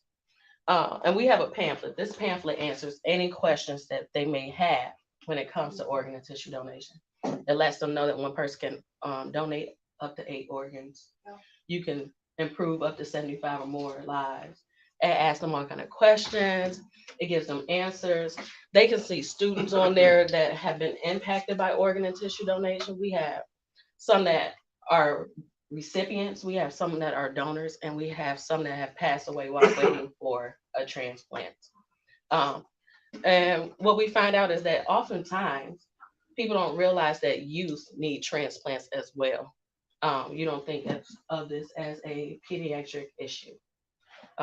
However, it is. At the age of 8, I was diagnosed with glomerulonephritis and then needed a transplant when I was 21. So I've had my transplant for the last 14 years. I'm also a donor family and a living donor family. So I am the full circle. And I absolutely love and enjoy. Oops, I guess it's my time. I absolutely love and enjoy what I do. Hey. Any questions? I was just going to add, forgot on some of the presentations before you go to the high school, you will find a local student that has donated or received. We incorporate that into the presentation. We'll allow them to come and share their story with us as well. And our presentations normally take about 45 minutes, so we can scale it down or we can extend it a little bit. We can talk about this all day, as you can see. And they limit recipients like me that speak to 5 minutes or less. Depending on how long we have. Yes. I got a letter from you guys when my husband donated his tissue and all that, bones and veins, and it says the kidneys were not viable. Okay. And I didn't know that because he was taken off the ventilator because I wanted him to be with me. I didn't know that they even checked the kidneys. And what was the deal with the kidneys? Oh, I'm not sure. It's so you would have to talk to like the physician or something at that time. Each case is different.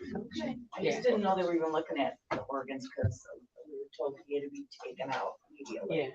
Yeah. Each case is always on a different basis. So interesting. Yeah.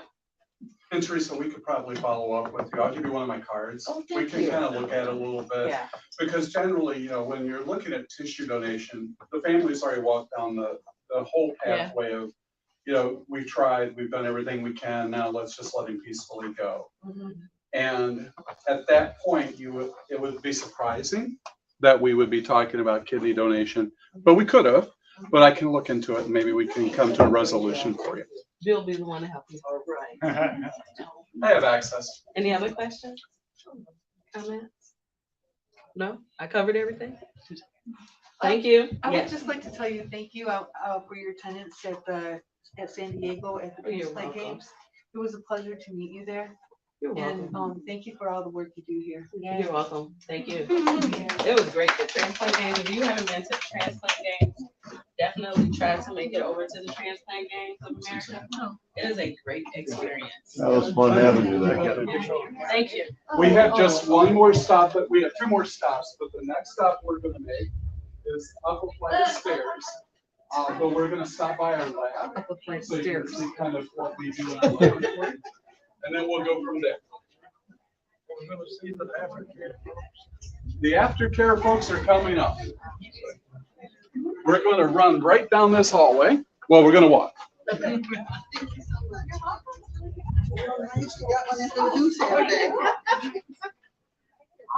I'm walking more slowly. Yes. Everybody, all the offices down here are all support of the mission of what we're trying to accomplish. Like Susan mentioned, the foundation, Ramona Chapman, many of you may know Ramona. She does a lot of outreach in the Detroit area. Her office is right there. Communications offices are all right here. So a lot of these folks sit here to support everything that we do in one means or another. And we're almost ready to go down the hallway. The room we're going to be going into, we've cut the room in half. But this room used to be our cafeteria. So when we had our staff meeting, we would all file in and out of there. That doesn't happen anymore.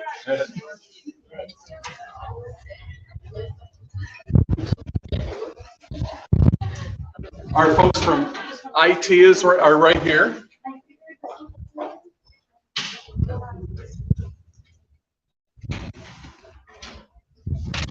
Alexis. Hola, senorita. Hello. Oh my gosh, it's changed. Right Hasn't from it? day one, yeah. I remember when you were on Platte Road. That's how Yeah. long I've been with them. I remember the Platte Road place. It's like when we moved here, it's like, what a spacious area. And now we talk about it. Hi, hello, it's good to see you. It's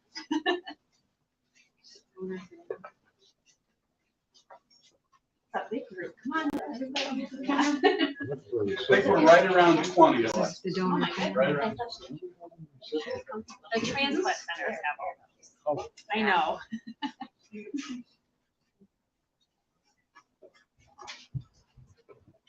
You're all set? Yeah, everybody. Okay, well, hello, everyone. I'm Alexis, and I am part of our Aftercare team here at Gift of Life.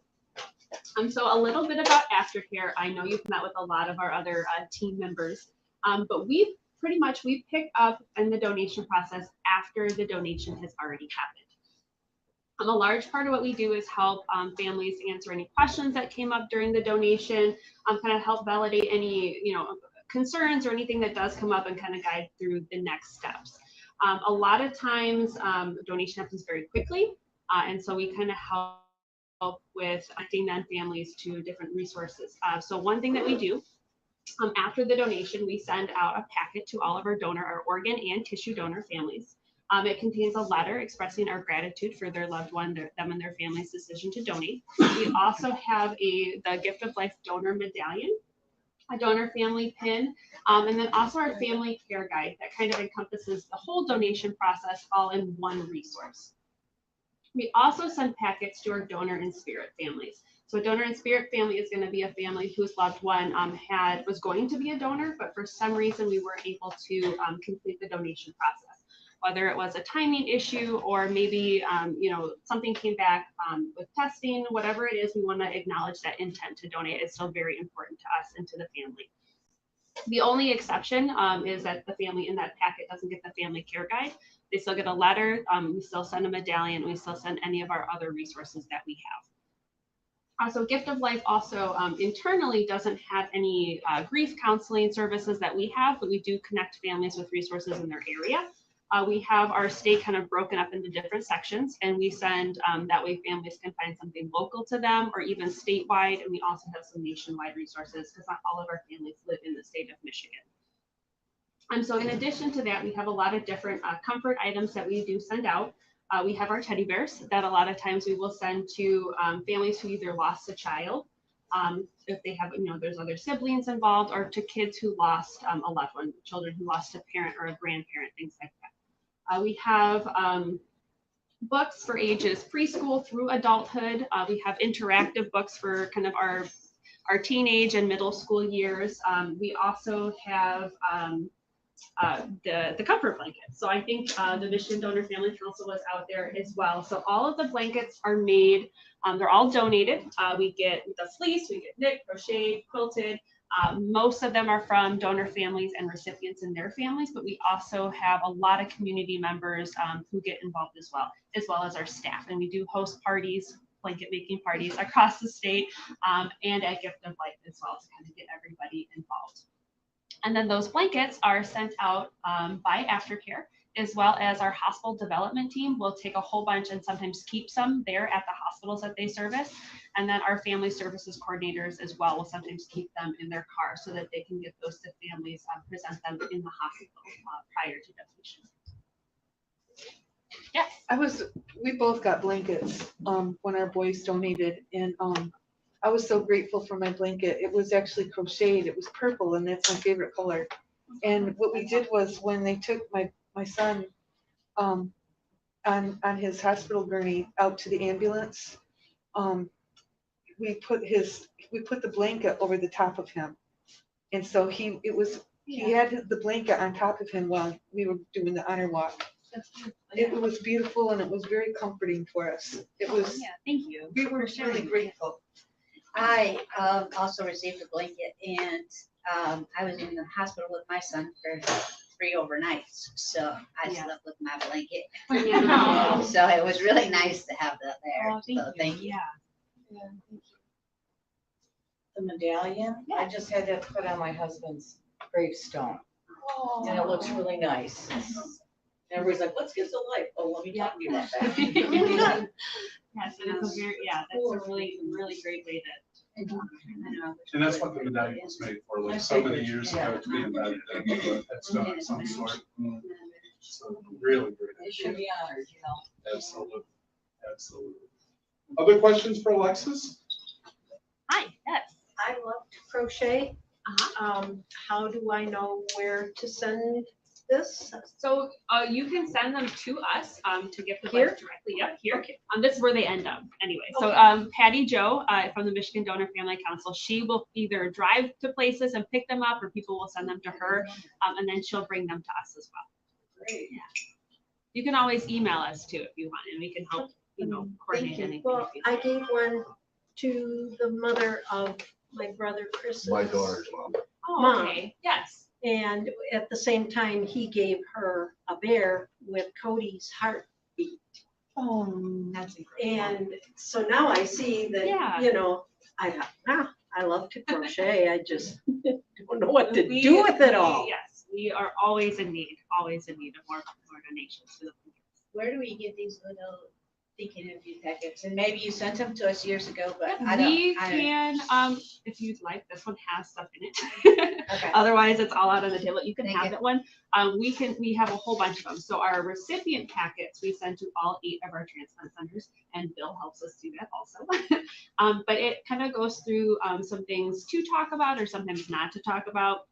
For like the first letter, we hear a lot of times from recipients and donor families, we want to write, but we don't know what to say. Right. So this kind of is a little bit of a step-by-step to get that process started. And how do we find out the number or whatever? You can contact Aftercare. That's you? That is me. I can write our phone number. I don't actually have a pen. That's something we should probably keep. Yeah, I everything, you know. So otherwise, if you want to stop by at the, if you have a pen, I can write our phone number or email.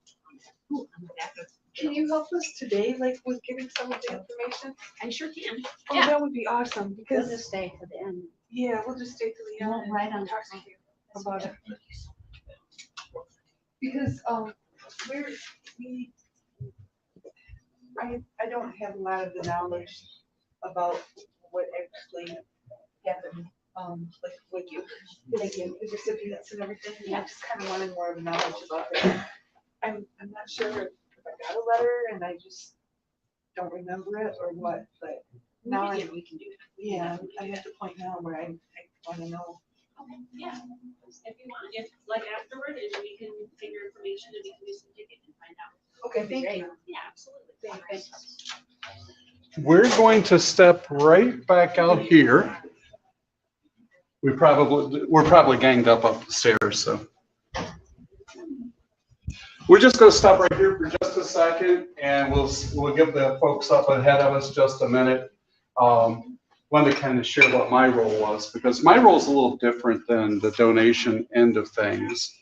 I've been with Gift of Life so long that I could tell you a lot about donor families and donor management and all those kind of things, but my new role is with the transplant centers. And my responsibility is to make sure we have good relationships with our centers, as well as sharing data, things that maybe they are not aware that's going on in their center, which is pretty unusual. You know, those guys, they know the amount of transplants they're doing, they know the people they're looking for, all those kind of things. So what I try to do is build the best relationship I can with our transplant programs, so that at the end of the day, when these gifts are given by a family or a donor, they are taken from point A to point B as graciously and as cautiously as possible to make sure that those organs are transplanted in the best possible situation. So I try to help coordinate all that together. My predecessor, prior to me taking this role, she really focused on the 8 transplant centers here in Michigan. And that's Michigan, Henry Ford, Children's Hospital, St. John, Beaumont, Spectrum, and St. Mary's. And of course, Children's is a pediatric center, but Mott Children's Hospital and DeVos over in Grand Rapids. So beyond that, I visited Cleveland Clinic last week because we tend to send a lot of our organs to them. they're very aggressive at what they transplant, how they treat their patients and all that. So I'm trying to build bigger relationships with a broader community. So we'll continue to do that as I continue to evolve my role. I've been doing it for 2 years, so I've got a little more stuff to figure out. So, but we're getting there. So it's nice to know some of these guys for 23 years, they listen to me and we can make things happen hopefully more quickly, because it's difficult for a family to be sitting in an ICU and saying, this is taking forever. What is taking so long? You've already been through a lot. I've been there. I was with my daughter for 3 days and it stunk. And if we can make that process faster because of the relationships we're building and the collaborations we're building, then I'm doing my job. So that's what I try to work with every day and remind them that, you know, at the end of the day, we pass off these organs to their recipient. And that's really the last we hear. But at Children's Hospital just last week, I started a flag signing initiative. And what they're going to do at Children's is when one of their transplants get released, they do a clap out from the unit because it's a pediatric hospital kind of thing. But they're also going to take the family out. They're going to fly the Donate Life flag when they're discharged from the hospital after the successful transplant. So we're trying to make sure that that transplant program realizes we're all still thinking about them, because we couldn't do that without we couldn't do it, any of us, without our donors. And we couldn't do it without that transplant surgeon at the other end. And sometimes when we get to the transplant end of things, we just let it go. So I'm trying to make sure that they realize that they're part of this whole thing too. Yes. I have a question. You mentioned the top 3 days. I did Mhm. 3 days.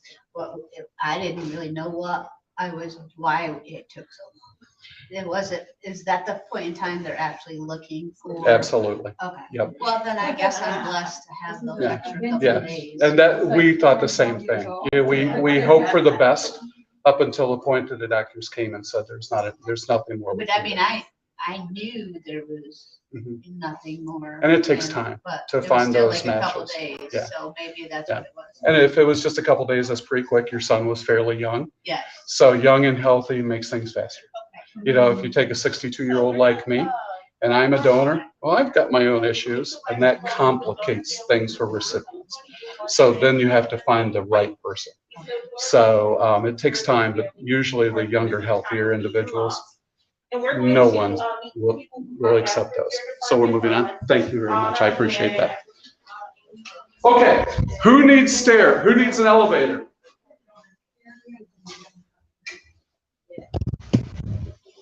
Now this elevator is a little clunky. There's 2 flights of stairs. Right up here, right to the top of the stairs is where we're going. This will be here.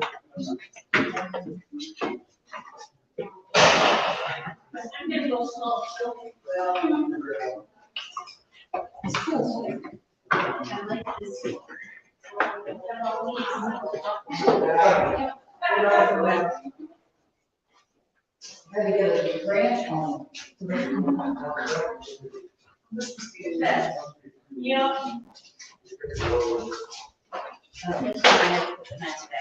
Oh, yeah.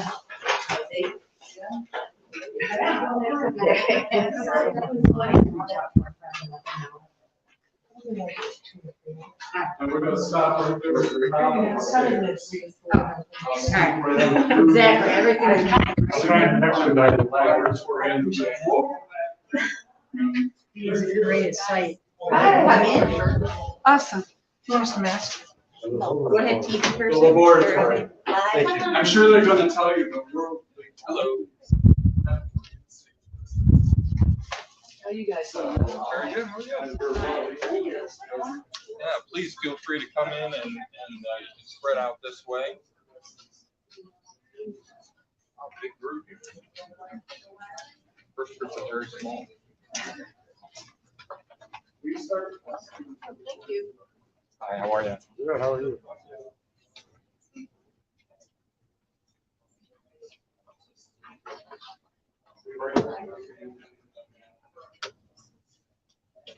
Morning, everyone.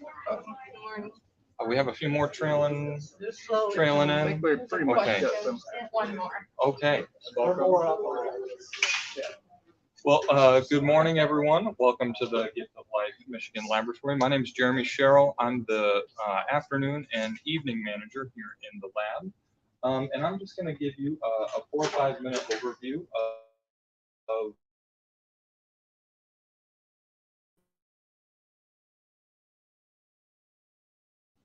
many of the departments, I'm sorry, at Gift of Life. We are 24/7, 365, weekends, nights, holidays. We're here to provide lab services in support of donation. We do a couple of different types of testing here. The first and most important is blood typing and subtyping. Always the most important factor in determining whether a donor and a recipient are going to be compatible for one another is going to be if they have matching or at least compatible blood types. So that's the first type of testing we do. The second is called HLA typing, which is testing to look at specific immunologic markers on a donor's cells. We do that sort of typing to figure out if a donor's organ is going to play nicely, so to speak, with a recipient's immune system. So we'll do HLA typing and another type of testing called flow cross matching to determine whether or not those cells are going to play nicely with the immune system. In order to do that testing, there are a couple of double doors over there. There are a bunch of freezers in there. In that room, we have to keep samples for every single active patient on the wait list in Michigan, which is a couple of thousand patients. We have to have those samples on hand all of the time in case those patients get an opportunity for a transplant, so that we can perform the necessary testing to see if they would be compatible. The last type of testing we do, which is back there in that corner, is infectious disease screening. We're going to test every donor for things like hepatitis, HIV, syphilis, and a variety of other things to make sure that the donors are safe and are not going to pass any infections on to any potential recipients. So all of that testing we perform oftentimes in a matter of just a few hours, so that we're able to move forward with cases on a very quick timeline. Any questions? Yeah. Do you get that sample before or after a person gets on the list? Once a person gets listed, their transplant center starts to send us samples, and we keep them on hand. They're often updated generally every 60 days. I was only on the list for 24 hours before they told me they found me. That's terrific. Oh, wow. That is such a neat story. Thanks for quick work. Oh, well, we're very excited that you got a transplant. I got a couple, all at once. Wow. Liver and kidney. Any other questions? Yeah. So it's my understanding that COVID is no longer a rule out to be able to donate. Can you explain to us the process, what COVID patients are donatable and which are not, and why? Yeah, so all donors are being tested for COVID-19. There has been a lot of work done at this point to look at the impact of COVID-19 on transplants and how which organs are most impacted, for example. And so there are COVID-19 positive donors that are being used for transplants, because it's been shown that it's very safe, especially things like abdominal organs, and different organs are treated differently. For example, donating lungs is a much more complicated process if you have a COVID-19 positive donor, and so there'll be some more intense testing done. We don't perform COVID-19 testing here in-house. That's generally performed at the hospital where the donor is located. Yeah. What's the shelf life for the samples you keep on ice? So the samples that we have for the donor or for the recipient who are active on the wait list, those are updated every 60 days. They're good for much longer than that. We often will test more than one sample for a particular recipient. Sometimes we will almost always have a sample that is very recent, within 60 days. We'll oftentimes have another sample that's years old. Are these samples brought in from the hospital? Mm-hmm. Like, I was on the waiting list 8 years, how many times my samples show up? It would depend on which organ you were listed for. That would be at the discretion of the transplant center for a lung. Probably in a matter of 8 years, maybe 10, 12, 20. It would depend on if there were, for instance, if there was an infection that caused your antibody levels to spike, then they would want to send us a new sample. That's called a sensitizing event. And so they would generally, after a sensitizing event, they would want to update that sample so we have the most accurate picture. What do you do when the organ is sent out of state? When the organ is sent out of state, we're still responsible for all of the infectious disease testing, all of the HLA typing, all of the ABO typing as well. Yeah, what we don't have to do then, obviously, if the organ is sent out of state, we're not going to test it with any in-state patients to see if they're compatible. Samples will get sent to the transplant center where the patient who's going to receive the organ is actually listed, and they will do the testing there because they have samples for their patient. Any other questions? Yeah. When there's a match, is that just ding on the computer, or is there somebody pouring over a list? Yeah. For each donor, there are, in fact, for each organ that is being donated, there is a unique list that is generated. There's a very complex algorithm that takes into account blood type, geography, the HLA type that we talked about earlier, the amount of time that a patient's been on the list, a number of factors that are unique for each organ, and that list is generated with a certain priority. And so for each organ that's donated, we're looking at that list. The whole Gift of Life team is looking at that list and making calls as we go down the list to offer the organ to number 1 on the list, and then number 2 on the list, etc. Yeah. How many states do we transport to? All of them. All of them now? That's Mhm. good. Before it wasn't. If a donor comes from out of state, are all states then, do they send you samples here before? Yes. Yep. So you get to test them against? Yeah. So if, let's say, an organ came from Indiana or from California, they would send us samples, and we would, because we have the samples for our in-state patients, we get the donor samples and test them against our in-state patients and get the results out as soon as possible. So that often means that our team here is working at 2 o'clock, 3 o'clock in the morning to get those results out. You rerun the HLA typings, things like that on that sample? We would not redo the HLA typing on that sample. What's called the host OPO, the organization, the Gift of Life, partner organization in the host state would do that. Jeremy, we're about to get another group break. Oh, okay. Is it the same for living donors? I don't. That is all I have for my part, anyhow. Is it the same for living donors? Their Living samples? donors are generally handled in-house by the transplant centers. Okay. And we do work with one transplant center in particular who asks us to do their work for them. Oh, okay. But generally all the transplant centers do their own. Thank you all very much. Thank you. Thank you. Thank you.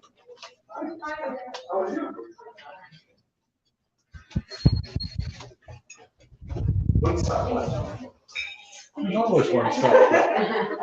There's one stop left this, which is another stop. All of our administrative kind of things. Everybody along this floor is human resources. We call it something different, but that's, you guys will understand. That's easier to know. It's like, really? But all of our vice presidents, our attorney, all those folks are right up in this area. All the financial end of the world is behind this wall here. We'll make one more quick stop, and everyone knows what the quilts are, right? Mm-hmm. Okay, good. Hi, Sharon. How are you? Good, how are you? Good, thank you. Hello.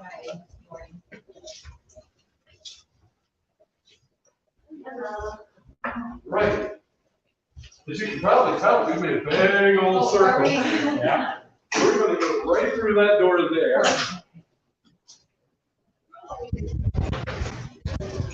Now we're gonna stop right in front of those glass windows.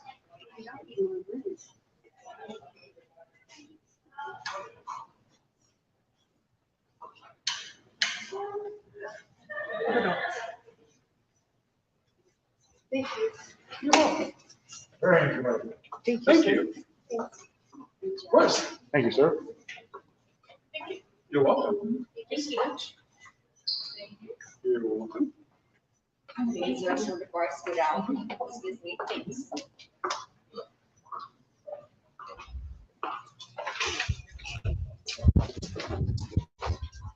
All righty. You know, I think a couple things I just wanted to share.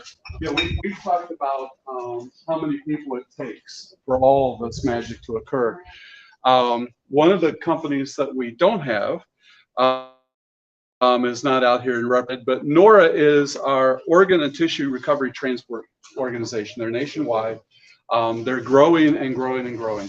When I first started, we would put a kidney in a cab and said, get it to our transplant program. Obviously, there could be issues, people, you don't know who you're going to show up with, all that. These guys know what's going on.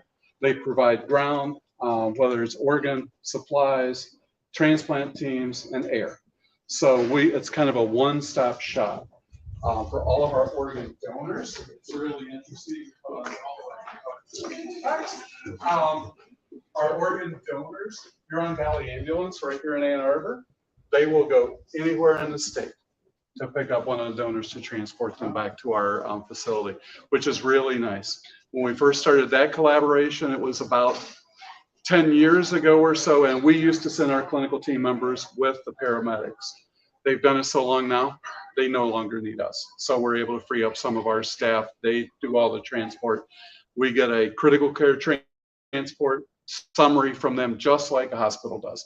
They roll in, they give us every detail that happened from the time they picked up that donor until they deliver them here to us.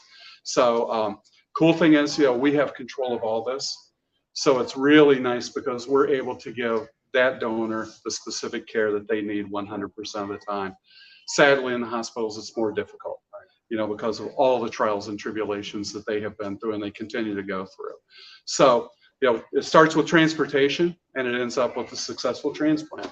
One thing I just wanted to mention that Jeremy had mentioned about COVID, especially, we're beginning to find out as we're seeing all the testing done for COVID. COVID is, when the test is done, we get some cycle thresholds. And the cycle threshold basically tells you how many cells you happen to have in that sample. And the longer you go out, the less the threshold is, theoretically saying there's less an opportunity that you're going to have COVID or you're cured of COVID, whatever it may be. What we're finding from our transplant programs, they're beginning not to worry about the cycle thresholds anymore.